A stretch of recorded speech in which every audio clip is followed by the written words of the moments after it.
Opisyal nang na-trade si Walker Kessler pa Los Angeles Lakers mula sa Utah Jazz sa isang sign and trade deal. Habang may napabalitang report mga idol, mapupunta sa Philadelphia 76ers etong si Jaylen Brown in a blockbuster trade sa NBA. Sino kaya ang magiging kapalitan naman nito? So ayun na nga mga idol, at opisyal nang inanunsyo mula kay Shams Charania na etong big man ng Utah Jazz na si Walker Kessler na-trade na nga mga idol pa Los Angeles Lakers sa isang sign and trade deal. Magkakaroon siya mga idol ng 4 years and $130 million salary na kontrata sa Purple and Gold. Kapalit neto mga idol, at nakuha naman ng Utah Jazz ang umuulan na picks in the future. Isang unprotected 2031 first round pick, unprotected 2033 first round pick. Ibig sabihin yan mga idol, kung sakaling maging worst ang campaign ng Lakers by that year at nanalo pa sa draft lottery para sa number 1 overall pick, makukuha pa rin iyon ng Utah Jazz.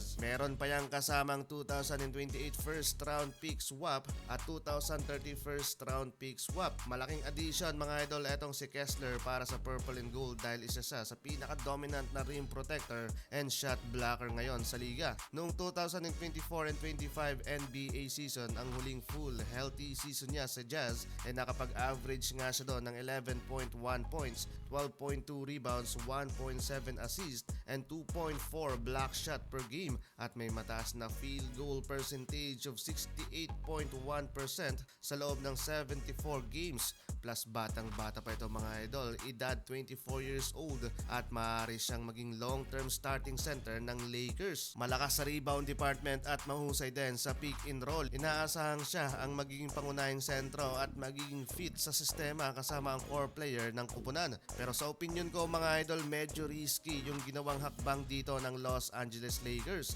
May history etong si Walker Kessler ng shoulder injury. Nagtamo siya ng turn labrum sa kaliwang balikat, isang injury na kadalasang nangangailangan ng operasyon. Ito din ang dahilan kung bakit na-miss niya ang natitirang mga laro sa 2025 and 2026 NBA season. Napakalaki din mga idol ang kanilang binitawang draft assets. 2 unprotected first round picks at 2 swap picks. Kung hindi magiging contender ang Lakers pagdating ng 2031 and 2023, like what we said kanina, maaring maging napakahalaga ng mga picks na yon. While sa Utah Jazz, isang napakagandang deal ito. Nakakuha sila ng malaking draft capital habang nasa rebuilding phase sila, at mas marami na silang assets para sa mga future trades o sa pagbuo ng mga batang core player. While eto naman mga idol, isa sa magiging blockbuster trade sa NBA pag nangyari to mga idol. Ayon sa balita, nagkasundo na daw ang Boston Celtics at Philadelphia 76ers sa isang big trade na mangyayari. Makukuha ng 76ers si Jaylen Brown kapalit mga idol ni Paul George na may kasamang 2028 first round pick, 2031 first round pick, 2028 second round pick at 2030